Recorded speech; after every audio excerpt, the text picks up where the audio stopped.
right there. I can see. I can see the silver aqua. Yeah, they're on the wrong side. They're right over here. Yeah, right here on the side. On Yeoman's, parked on the left side.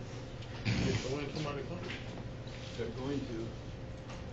But not the ones that are on that side. No, we're okay. The other ones over here, those Yeah. are okay also. That's not the parking where they're parked. Okay, let's They're parked in front of the delivery fence. Yeah. let's go ahead and start. Doesn't seem to be our cars, so.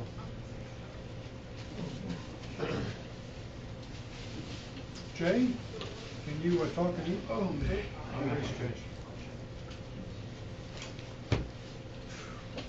Trying to figure where I start. I'm gonna start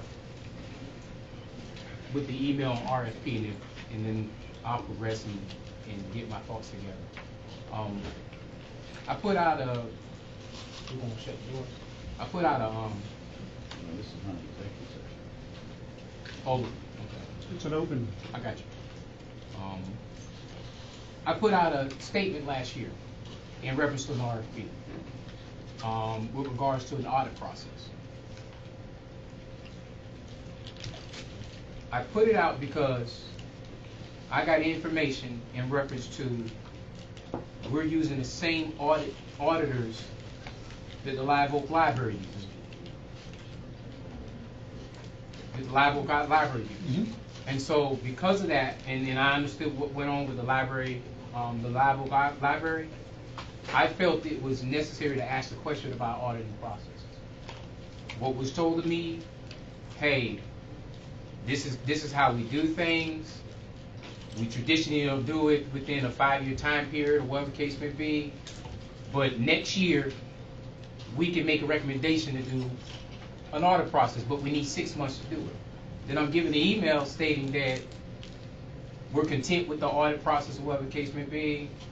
You know, let's not really look at it in any kind of way or anything, any kind of exclusion. But if I put a recommendation out there as far as the audit process is concerned, and I didn't want to put liability on Live Oaks, so that's why I spoke in a vague conversation with that point. But since we want to be open and transparent, that's why I'm bringing it up today. Hey, let's take a look at what things we did prior to or during Chad Reese's administration. And if we're talking about being transparent and moving forward, let's identify all those things, because in depth, 2 of the executives are still on the board, are still executives with Chatham Area Transit at this time. So my job is to call out those things to make sure that we're transparent and accountable. And if I call out anything outside of the realms of those executives or anything outside the realm of CAT that we deal with, especially in an RFP sense, I think that those things should be considered valid and not challenged. Especially when we said, hey, first of the year, take 6 months to do RFP, then we should have just said, hey, we need to put an RFP out here in January to say we want to see what other auditing sources can provide for our services. And that's the first point I want to put out there. And I'm going to look through my emails and everything like that to see whatever points else I need to put out. So we should wait? No, I mean, that's up for discussion. I mean, I thought we were here discussing.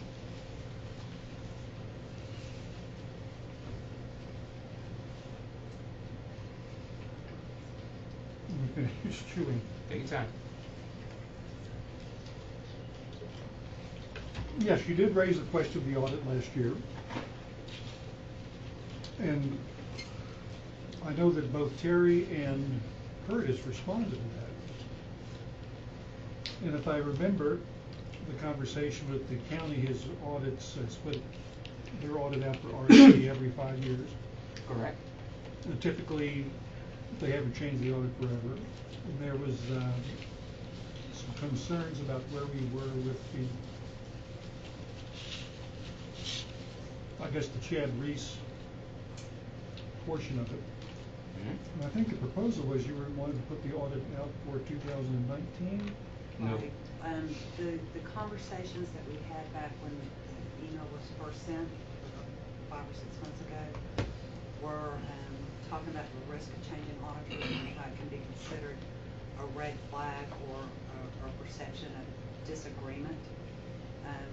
I talked to county staff, they agreed that their preference and our preference and recommendation to you was to go 3 audit years past the fraud, so there would be no red flag or no misperception, which would be FY19. FY16 was the first year, so we'd have 16, 17, 18, and then we would bid for the FY19 year. It was stated 18 year. Now it's being stated 19. Does anybody have the email? It wouldn't even be in the email, it would be in the minutes. I mean, all you gotta do is go to whatever board meeting that was, and it would be in the minutes. But I think there was a the email was response. FY18 RFP for the FY19 audit. But at any rate, I mean, personally, as I said, having been through a lot of audits, I don't mind putting out an RFP for an audit. That doesn't bother me whatsoever. But having been involved with a number of audits, typically when you do this, everything, one audit firm does the same thing as the next audit firm, as the next audit firm. So you don't get a lot of difference in the actual audit process. The difference is for the CAP staff, because the new auditor, who's probably going to charge more money, is going to look at a lot more samples, what they call the sample testing. So we're going to look at a lot more transactions. And it tends to drag out the audit process because they're reinventing the audit. There's no work papers or anything like that to look forward to. With all due respect to all that being said, I've been in the process of audits too. I live with audit. So, I mean, that being said is all good and dandy. However, you're not addressing what I stated earlier. This is the same auditing firm that was involved in what went on with Live Oaks Library. When they had brought in a new auditing firm, they challenged a lot of the things that was presented in the previous auditing crew. So my play to make that recommendation was to make sure that anything going on in the auditing process for that firm, because a lot of challenges were met in 2016, 2017 when they changed those auditing firms. And so my point was to put that out there just to make sure that, hey, if we're moving forward, some entities we need to move forward with. We didn't change nothing but 4 board members in comparison to where we were in previous times. And that's the only thing we have changed. So what are we going to change as a structure concern outside of the CEO and outside of various people? What are we really changing to make sure that we can be held accountable and transparent? Okay, I don't think you'll get the answer to that in an audit. What you get in an audit is you get the assurance that the financial statements are correct. The process that is put into place has to come through the finance department. It has to come through additional people in the right spot, and it has to come through a division of duties. That's how you're going to protect yourself from fraud. In this case, with Dr. Reese, if you had the CEO in bed with the director of maintenance doing everything outside of the books, this is a hard one to catch. I don't think any auditing firm would catch that. With that being said, Jay, you sent this email to me last week, and I said, personally, I'm not averse to sending out an RFP for an audit. It doesn't bother me. I just want where another set of eyes is present. And if as a board member, as a new board member, that's what I make a recommendation on. And I have no problem, personally, but this is a board decision. This is not my decision. Yeah, but this is a decision for the board to vote on, as long as it doesn't cost us more money. I'm in. It doesn't bother me at all. It has to be brought to the board, though. And all I was doing was making a recommendation for it to be brought to the board. Okay, as and RFP. I said yes. I said that last week. All right. The other piece,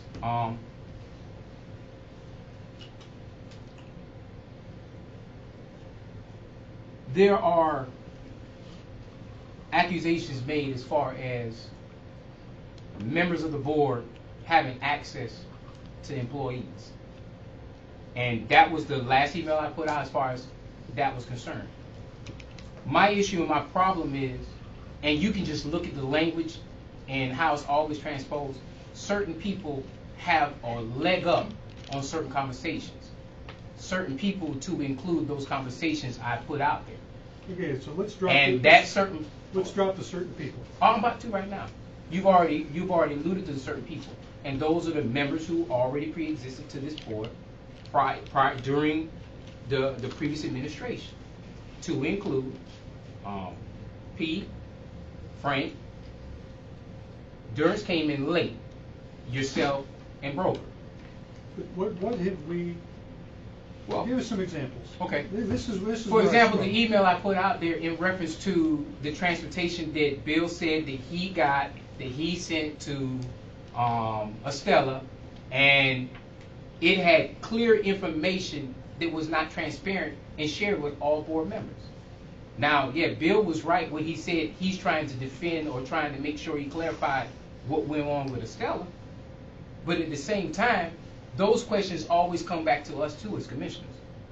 And if it's not being transparent, that information came from somebody inside this building. It didn't come from Curtis. And I already seen that the information came between an employee outside of Curtis. Go ahead. Let me address that. Curtis told me of the misstatement that Dr. Shabazz made, and he asked Grant to send me the details. Well, sent it to me, and I forwarded it to you. That's why Grant's name was on it, because he put the information together that came from Curtis. So that. And also, there is plenty of access outside of me coming into this building going on at Cat Central from board members. Okay. Who? Yourself included in that conversation.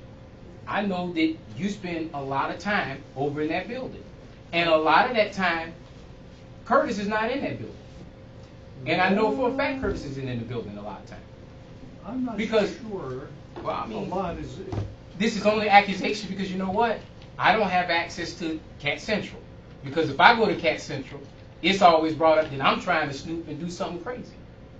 I don't have access because in our previous situation, when it came to Curtis's evaluation, it stated that we're supposed to have somewhat interaction. And then now all of a sudden I get a policy, a code of conduct policy that states that, hey, you don't need to have interaction or anything like that. I know what kind of interaction we should and shouldn't be having. But when you stressing the fact that we're working on a code of conduct more than we're talking about ridership or even talking about doing what's best for CAT, it brings up the question. Now, I can't ask that question because I don't know the question. If I remember, Jay, a series of emails went back and forth on this. It was one of the typical emails. Yeah. And you sent an email to Curtis, and you said, I demand by my rights as a commissioner to come in and meet with you once a month. If I remember, Curtis said, But that's after the fact. But you have access. He said, come anytime, make an appointment with me, here are my dates. I don't have you made it. Yeah, he already put a date Okay, out. so we're good. But as far as myself, when I come into CAT, I mean, I can't think of a time I've come in when Curtis was not there to talk about something, or when we were doing the evaluations, and the performance structure of Curtis last year, I came in and I met with Sheila several times. I may have come in and talked to Beverly once or twice, but that's it. And if I come in to talk to Beverly, it's because of a board agenda or something we're putting forward. I can say that I don't think I have ever gone in and talked to Michael by himself. I don't think I've come in to talk to Brandon after a committee meeting because my laptop didn't work. I'm not going into CAT other than specifically to meet with CAT or what I do as the chairman. I'm not trying to be funny, but it was an issue made about him being here. We had a meeting that was canceled or it was rescheduled or something, and he simply showed up for the meeting and it wasn't here, and then in a meeting it was said that FTC got upset because FTA got upset. I just finished the FTC complaint. Got upset because a board member was vicariously in the building. Okay, I'm gonna I didn't challenge that at this time, last time, but I'll challenge it now.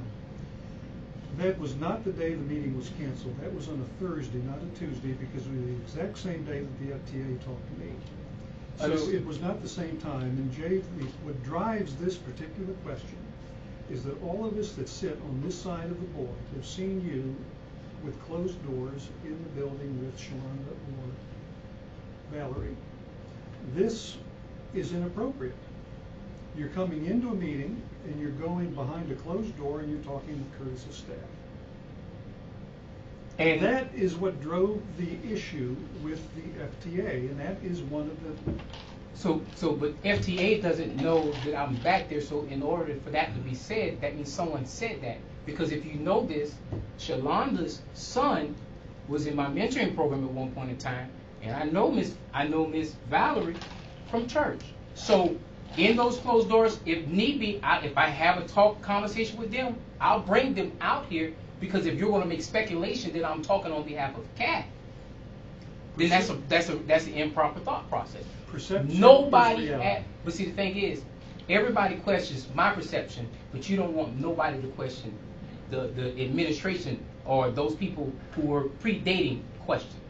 Because since we're being candid, there was a closed meeting when I first came on this board in Curtis's office, and it had certain folk in that room, to include Ty, Bill, Helen, and I don't know who else was in it. That door was closed too.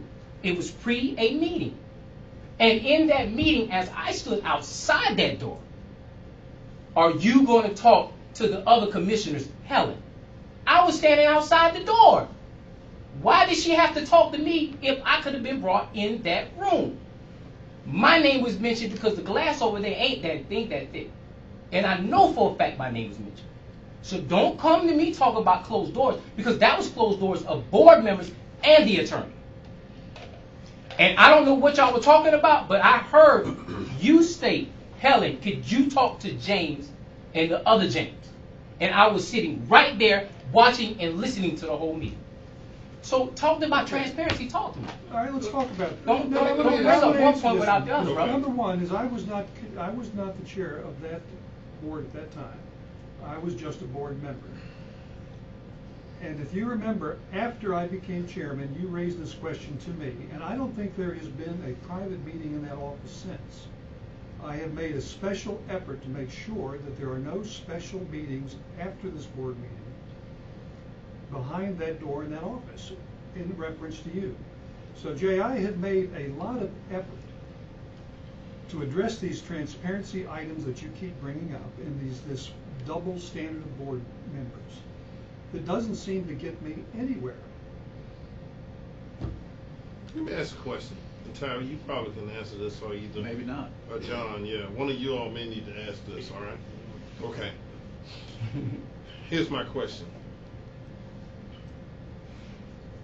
Does the county commission and this board operate on the same rules and regulations, since we all go by Robert Rules of Order? Well, to the extent, I don't, if the county goes on Robert's rules, yes, it's supposed to be the same.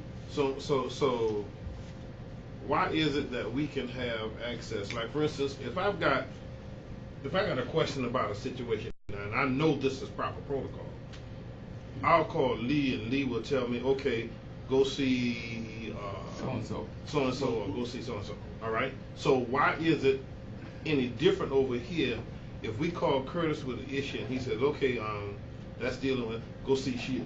Robert's Rules of Order only applies to parliamentary procedure Right. within a board meeting, Okay. within a scheduled or All right. specially called board meeting. It doesn't apply to other communications outside It would of be the the policy. So when we talking about policies and procedures, all right,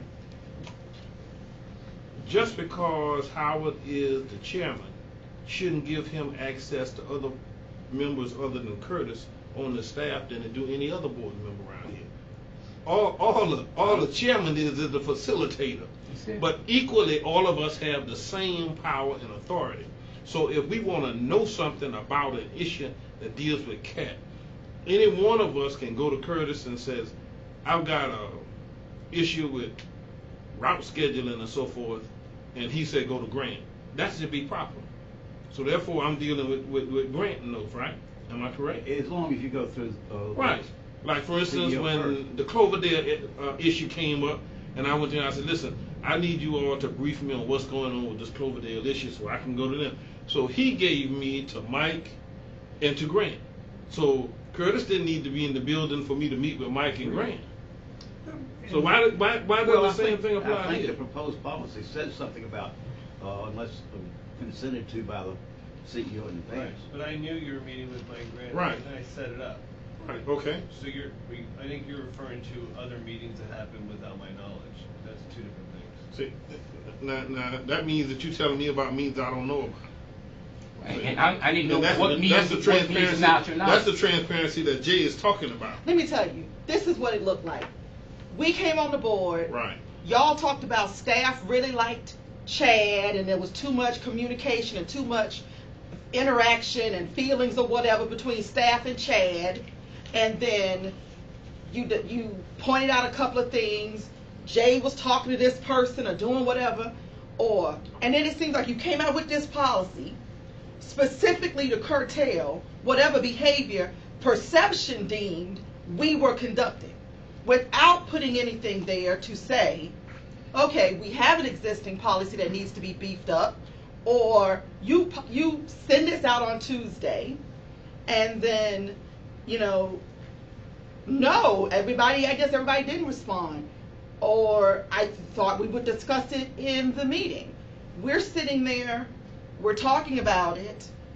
I bring up something like, in a general conversation, I'm talking to somebody, I may gather information. That's an accidental collection. I don't want to be available to sanctions under accidental collection. I want to go, okay, stop. Now we've gone too far. I didn't know you were working for CAT. But that's not the issue. It became something else. And then we're talking, and Mike says, you think you're better than us, which that's not what the point I was trying to get across. But then your response was, now we're devolving into a fist fight. What? Listen, it does not look right. It doesn't seem right. It doesn't smell right. It doesn't feel right. If you got an issue with us or somebody in particular as a board, point the person out, call their name. Listen, you did such and such and I don't like it. Or it's a problem for me. Or it causes a problem for Curtis. He got a mentor program. He got like 30 boys in that program. He should be able to talk to this woman without it assuming that we're sitting in there talking about y'all. About CAT business. We are Nothing to do grown with it. people. We know how to talk to a person without going, well, what's he doing to you? Are you happy? What happened yesterday? Does he make you feel uncomfortable? Is it, really?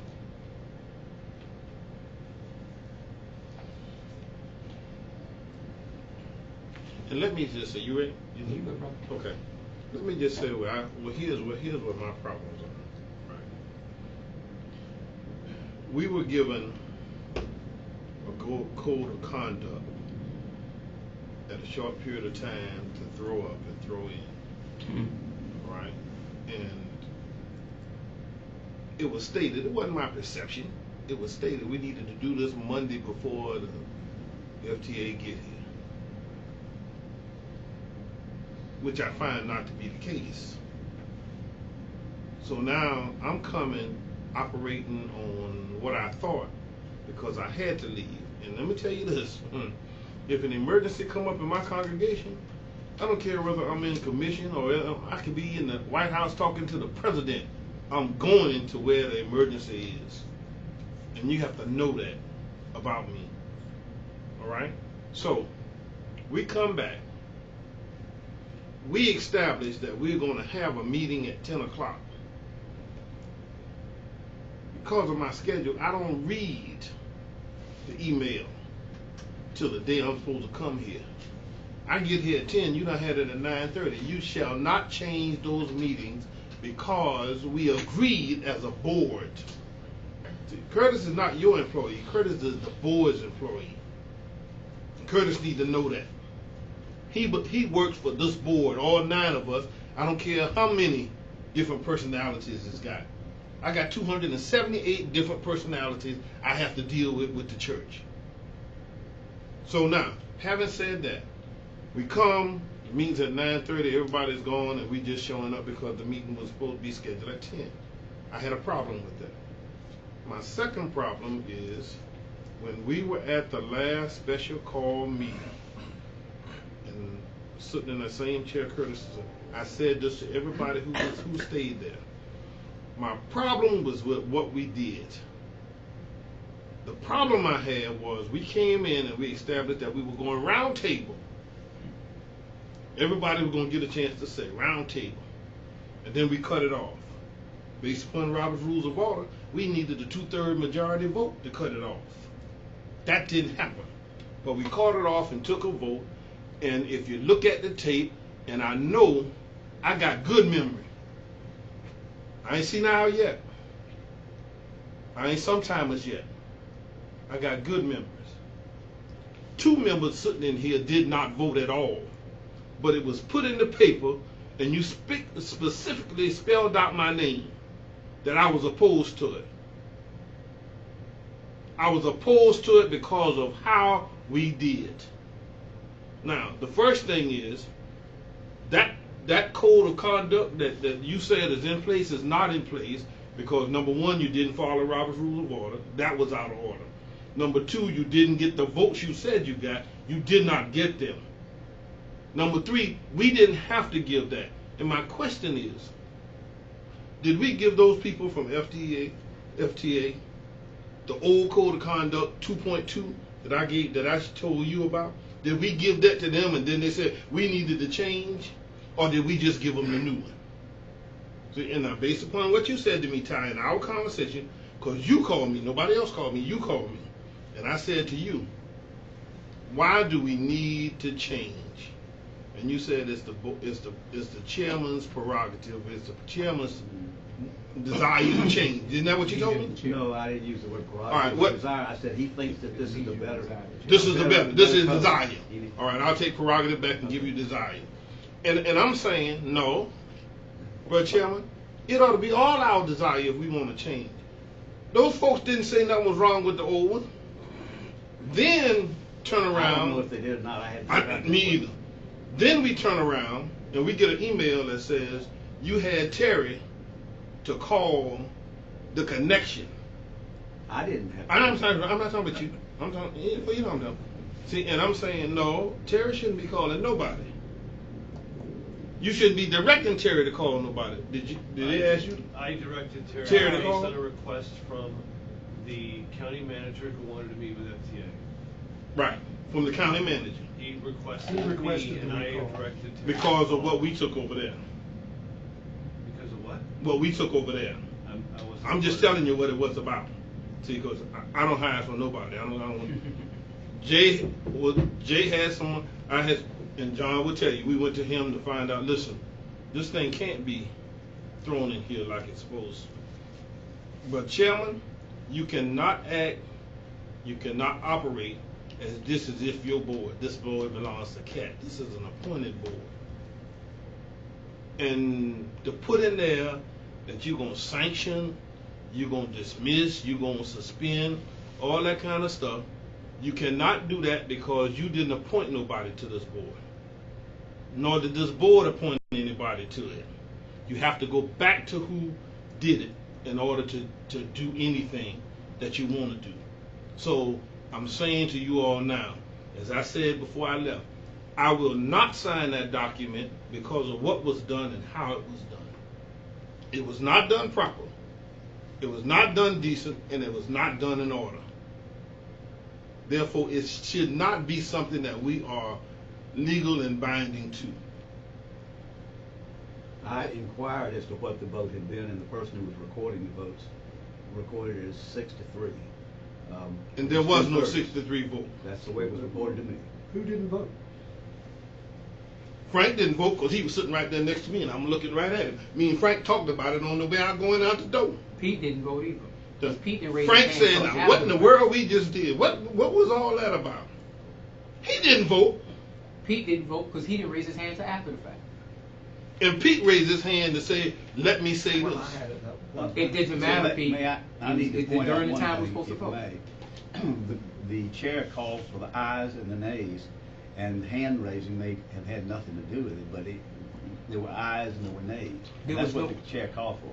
There was no I to the left of it at all. Pete did not speak until after he raised Well, his I hand. don't know that. I inquired of the person recording, the recording secretary, what the vote was, and she told me it was 63. Well, I'm telling you that we shouldn't have even been voting. We shouldn't have been voting in the first place.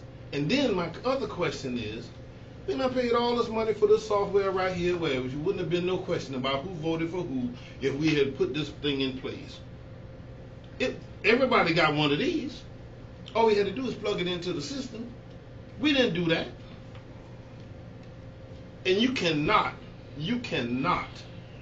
just cut off debate and not have a vote to cut off debate. It's supposed to be by 2/3 majority, isn't it? Yes, and that's what I understood. The chair. That did not happen. Check the tape.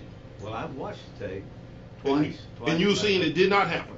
The way I read it, the way I interpreted it, was that the chair inquired as to how you might proceed to a vote, and inquired of me, and I said that would require a motion or to move the previous question, and that requires a 2/3 vote. And I think that the chairman recognized Dr. O'Halloran and deemed his motion to be a motion to moving the previous question, and it proceeded to what I was told was a 2/3 vote. So That's what let you me, were let, told. let me speak on that then. So basically what you're saying is he made a motion. However, are you going to also acknowledge the fact that when I first came in the room, I raised my hand and I was told we're going in an order, and I never got my chance to speak? Are we going to acknowledge that point too? Yes, and the reason that happened was because there was a motion. The previous question was moved and a vote was taken, and that So 2/3 basically vote on you- when the previous question is moved terminates debate, and you So basically what you're saying is he's allowed to stipend board members from being able to proceed and give information because he shut me down early when I wanted to put my question out there. And I was one of the reasons on the 23rd while we had that meeting on the 26th or 25th or whatever day it was. I was one of those reasons, and it was called out for me being one of those reasons. And I was not given a chance to debate. So how you gonna call me out for being a reason, but then don't give me a chance to debate? Because of what? I can't answer all of that. All I can say is that it was not the chairman who stifled or shut down the debate. It was the motion, the second, and the vote. It was the chairman who stifled me from asking a question Oh, well, I don't know that. because of the proceeding that he wanted to do in his meeting. And if he was going to do that, he needed to be fair and equitable about allowing everybody to be able to debate. He should have shut down. He shouldn't allow the motion to carry if he wants to be transparent. If he wants to be transparent. So- Because you can't call me out for not saying, for having a disagreement with something, and then don't give me a chance to debate on that disagreement. So all of the discussions over the last few months about transparency and dual board members having access to more information revolves around this vote last week? No, it revolves about much more. You want? I mean, Yeah, but this is where we're at on the floor. Do you want me to carry on? We did talk about other stuff too. My issue was about last. I understand that. And I That's think that's that- what my, because I wasn't here on the board when Jay raised all the things that he's talking about now. I wasn't here, all right. I came here. I was asked to serve on CAT, and I came here to improve. Let me tell you what I see and what I don't see. The problem beforehand was not with the board. It was with the CEO and what he and the maintenance people were doing that got you in trouble. When I came, you didn't have the funds, and so I found out how we can get the funds. Let's get the funds to get past that. All right? But your emphasis wasn't on straightening out all those things, and in fact, that question was asked in Atlanta, and the only response was, we've cut Curtis down from using $50,000 at his discretion to $20,000. That's it. That's all was said. When they were asked what steps were we taking to correct some of the problems of the past. All right? So now you come up with code of conducts, which you already had in place, but you come up with new code and conducts, and to me, it's aimed at me. And I'm telling you now, if you want to fight, you gotta fight, because I don't back down from nothing. One of the things I do is make sure I know what I'm talking about, and I know what I'm doing, and I do what I'm supposed to do, and I stay in line. So you need to stop. The article in the paper, it would have been better for you to say no comment than that article that showed up in that paper with my name in it. Yeah, because I have problems with that. Because you kicked us in the back. I have problems with that. Right up under our bus. I didn't give the reporter any names. She knew who did not vote. Hey, listen. She knew who voted against. You it. still should have said no but comment. it's what you said. Because we've had that same situation, and I'm the only lone dove that stayed out there. And they wanted to know why you out there by yourself. I had no comment. It's better to say no comment than to create the kind of animosity and the kind of, because I'm going to tell you now, I'm going to tell you exactly where I am.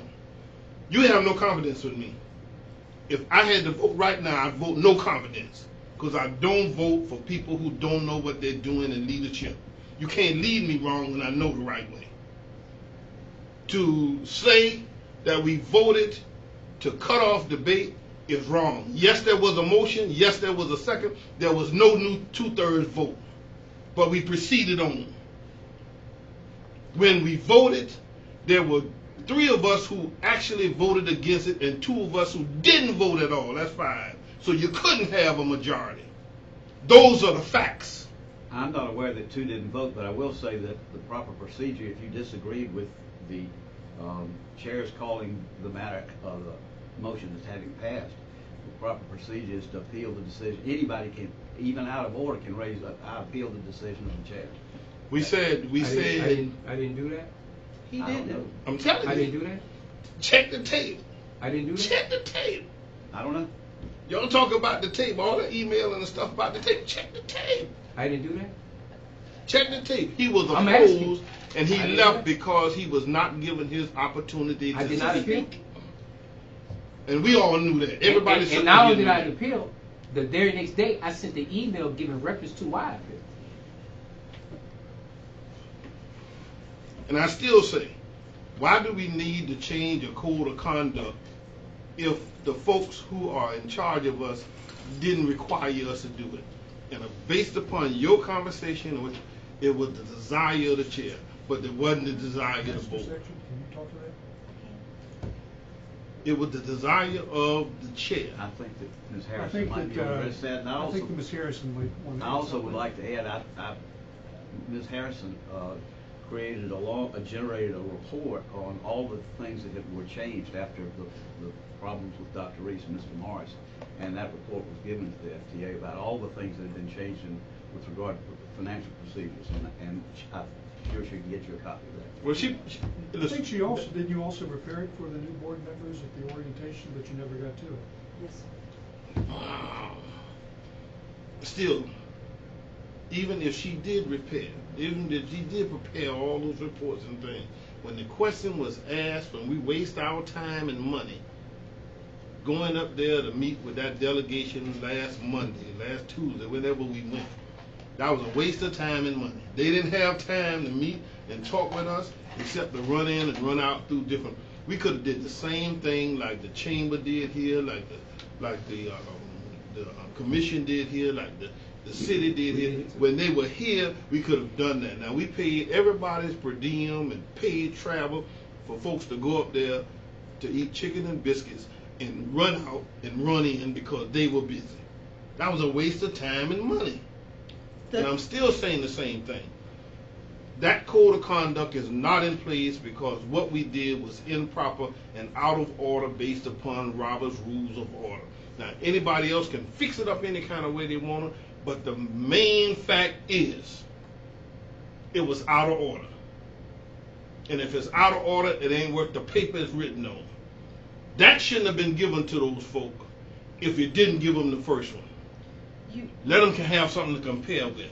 Now we didn't say the fact that 2 people didn't vote, and when I sent the email out with that right here, but then 2 weeks later we get in the paper we didn't vote, but the motion carried over. If we're trying to be transparent, and I can tell you right now, the votes are going to be the same votes, regardless if we did it on the tablet today. If that was the case, and you already saw that I had unreadiness, Chester obviously has unreadiness, then why not bring it to the table and re-vote on it? That would have been the procedure. Especially if I sent an email saying these are the things that were done wrong. But that would be transparent if we did that.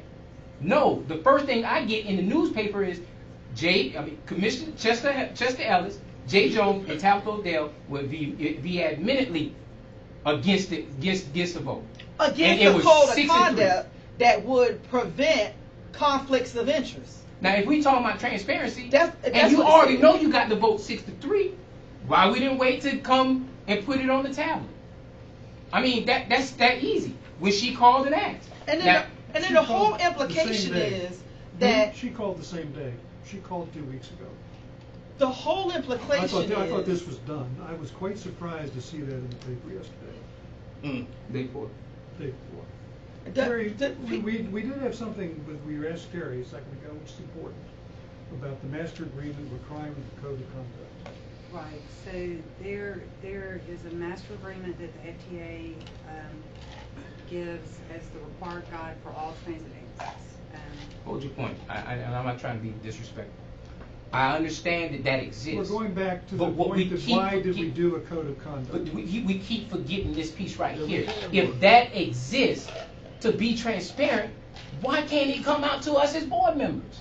Why do I have to get it verbatim coming? And it's not taking what from Terry's saying. But why can't we get this information? But y'all are acting like that's we're the issue. Opposed to a code of conduct. That's not the problem. That's not the problem. It's not the problem. Nobody's saying I don't want to be held to a behavior standard. I don't want to agree not to, have a conflict of interest. That's not what's being said. And it's implied, whether it is subset or out front, that the goal is to undermine Curtis. Like we're trying to talk to his employees and undermine Curtis. And that was stated by you today. Because now I'm going in here talking to the employees because I'm trying to undermine it. And then I feel sorry for them because now they got to play the teeter-tot game and figure out if they're going to be able to have a job tomorrow. Because you know why? You automatically thinking that I'm in there talking about cat and I'm talking about something totally different. That is totally unfair. And Jay, it's totally unreasonable that you would think that we were going to fire them. No. But you just said out your mouth. But you just said out your mouth, I'm in there talking about cat to them. As I said out of my mouth, perception is reality. You're right. And we have never said undermine. But when did you come to me as James? Hey, we need to have lunch. Let me talk to you about this. You didn't do that. What you did was you brought me in here and you called my name out in front of everybody. And so what do you do when someone calls your name out in something offensive? What's the first thing you're going to do? You're going to defend yourself. And if you're not going to defend yourself, then you're just paying cowardly practice in my book. And you did say undermine because you had Michael talk about how it was disruptive for people to work against the CEO where he came from. Uncomfortable. Well, isn't that undermining? Not quite. Uncomfortable. It's uncomfortable is a little different than undermining. I'm sorry, Terry. Okay, so I'm not real sure where to start now. So there's a hierarchy of guidance. The master agreement is guidance for all transit agencies that receive FTA funding. And there is a section in there that speaks to the code of conduct, including employees, officers, and board. It details the conflict of interest, and it also provides a statement that indicates that there should be sanctions, penalties, and disciplinary action when you don't follow that policy. There is a procurement document. It's kind of like the third-party contracting guidance. It's 4220.1F. It contains those same requirements. So the procurement policy I drafted for CAP back in 2011 that's been reviewed, I think, 5 times by FTA, includes the 4220.1 language and is adopted by the board. So there's a conflict of interest and code of conduct there, and also required by 4220 and the master agreement. So our employee code of conduct that we recently revised and this revision are set to meet those requirements. Okay, in all but material the respects. the question wasn't, or the issue isn't, nobody wants to sign a code of conduct. The original question was, if what we currently have is not good enough, why didn't we amend it? And then the other question was, one, it was the thing about where you would be sanctioned or how you would be sanctioned. That was clarified. And then I had the only issue I had besides that was, me getting information by accident. Listen, I got enough issues and problems. I am not running out here trying to bring something else to my plate. But if I hear about it, I don't want to be, So I don't have a problem with you saying that I'm not to instigate, okay. But if I get it, I don't want to be in violation just because I got the information. I think we can address that. In fact, I've drafted some language that would address that. Ty, we're looking to you as our parliamentarian. Where do we go with this as far as the election or the vote? When I stood up and I said, "Can I call for a vote?" and you said yes. So are we parliamentarily correct? And you watching the tape, you'll see, or you can see that I responded that debate could be terminated if someone moved the previous question and it required a 2/3 vote. And it appeared to me that you recognized Dr. O'Halloran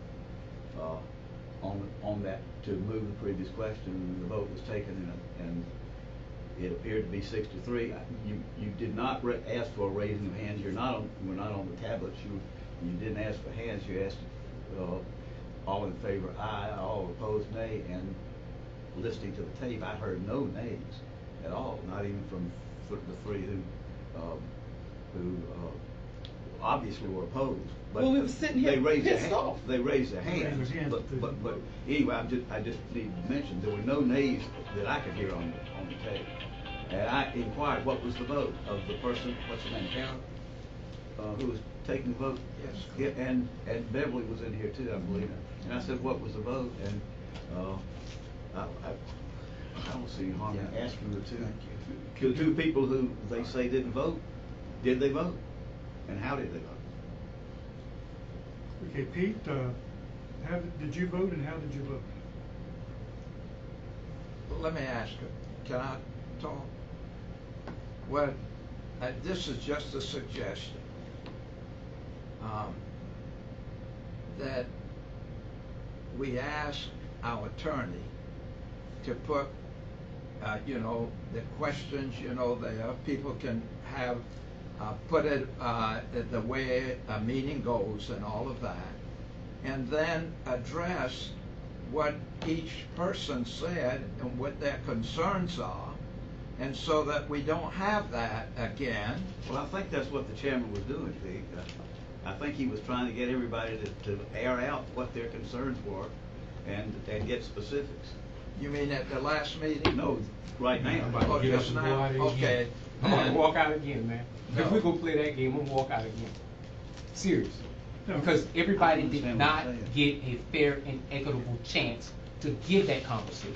Especially those who were chosen. I'm not referring to Okay. what happened at the last meeting. I'm referring to what this meeting's about. And Mr. Lakakis, I think, was suggesting that what the chairman was trying to accomplish. Well, try to get through one step at a time.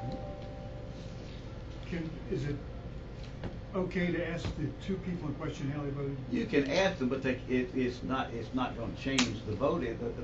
Technically, the recording secretary recorded 6-3.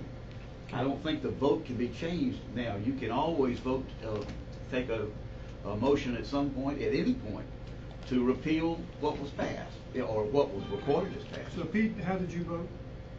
Well, yeah, to repeal what happened before, that we no, I'm just saying that. Pete, he's asking you, how did you vote last time? If that is, yeah. Did you that vote is yes? if Pete, did you people vote yes or no? want to do that, because He's just asking, did you vote yes or no? That's what he's on the asking. policy. That's all he cares On about. the policy, did you vote yes or no? 2 weeks ago, when we had the special meeting and we voted to adopt a new policy, Yes. did you vote yes or no? Well, I raised my hand at one point, and I raised, yes, Meeting I adjourned. know, I didn't do it the Done. right way. Thank you. I can say this. Thank right you. now. I appreciate the truth. Good Lord. I That's all didn't we do were it trying the to do. right way.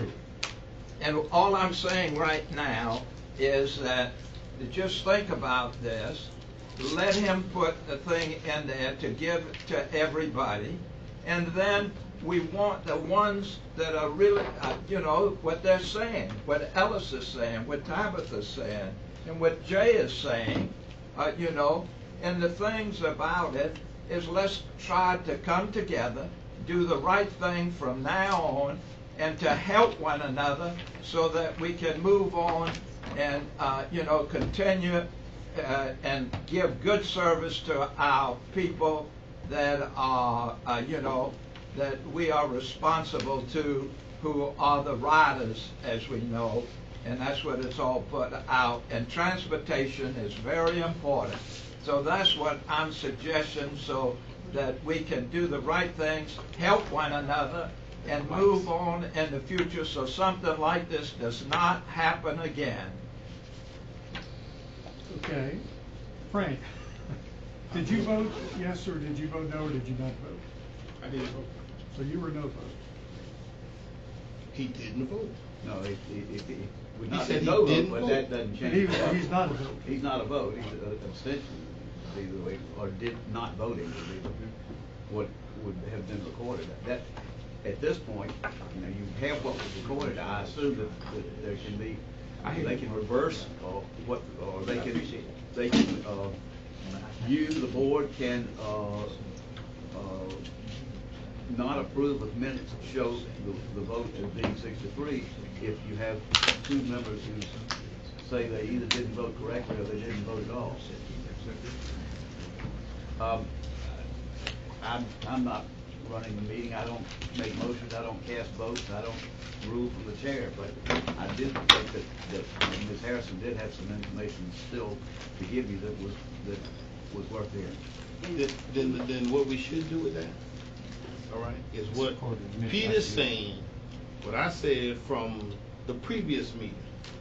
We ought to stop right where we are, have committee meetings so that we don't have to go public. Let everybody in the committee meeting go over the document that was given to us, take out what they don't like, then come together and put in those things that we agree, leave out those things where where the majority of us disagree, because I do operate by majority rule, all right? But we know now, from what we've been telling you, the paper article was wrong. It need to be rescinded, all right? Pete didn't vote. Pete raised his hand, and he said it at one point, and he said, I want to clarify something. Frank just let you know he didn't vote, so that means that thing, what you put in the paper was wrong. You're calling people's name was wrong.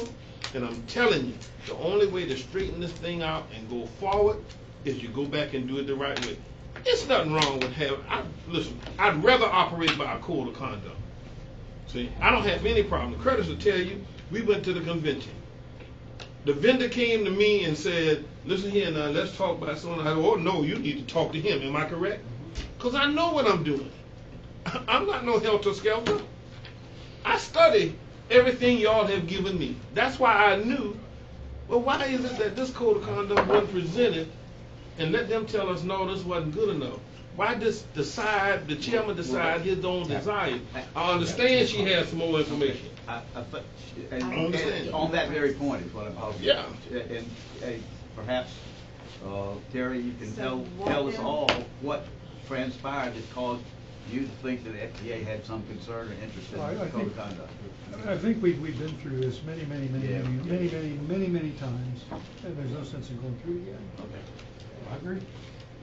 But we don't dispute the need of it. We all agree that it's needed. Okay, if I sent Tabitha, I think you sent me an email 2 nights ago. My suggestion was that everybody send changes they want to make to it. and we will give it the time to see how it affects the overall code of conduct. If I may, before everybody departs, I did draft some language to address your concerns specifically. So if I might, I've only got one copy of it. In That's fact, fine. I've edited it while I'm sitting here, but I'd Okay. just like to read it. And this would be added, and you can think about this. We would add this, and it's a very long sentence, but I read it, I take a couple of breaths. Social or other non-cat related casual encounters or conversations with employees or employees' relatives or associates into which cat-related issues are introduced without prior notice, or other inadvertent engagement in such communications involving cat issues will not be regarded as or deemed to be violations of this code or policy, so long as the board member, at the point it is recognized that the communication may violate the code or policy, then follows the code and policy by advising the other party of the code and policy, terminating the communication, and referring the other party to the appropriate staff or the chairman. Works for me. That's all I wanted. So we're done? We're done? The only other thing, Ty, is when you get to the last page and it starts talking about those sanctions, all right, and they're talking about the chairman having the authority to admonish privately or publicly or whatever it is. If you read that, I don't think the chair should be given no more authority than anybody else on this board. If there's a problem, Well, it should come to the board. Okay, well, but that would be a matter of vote. If the board votes to give the chairman that authority, then he'll have it. If the board doesn't vote to give him that authority, then I'll he send it doesn't to have you. I'll send it to you in writing. All right. Okay. Well, Send it actually everything goes in. to Howard. Goes to Goes to me. Howard. I'm gonna Goes to forward Howard. this to Ty to make sure that it is applicable. What I want to say is I will call Kelly Quimby and tell her we've had a long discussion today and we're going to revisit the wording of the policy. Just let her know the story she printed wasn't correct. In what way? There was no 6-3 vote. That was incorrect. And we established that here today. So therefore her story was incorrect. That's fake news. I said it was a 4-3 vote. Think about what I said, because we've got good people in here, and we can do the work, and I've seen some of you, and all of you, and you all have done really good things in the future. I'm not only talking about here for our transportation, for our CAT board. And the other thing, Jay, you and I need to sit down and go through the rest of this transparency. So we'll call and we'll sit down and try to work this out so that this goes away. Cool. Motion to adjourn. Motion to adjourn. Second, so moved. All right, Mike. All in favor? Get on the side of town. Be safe, brother. Wait for me.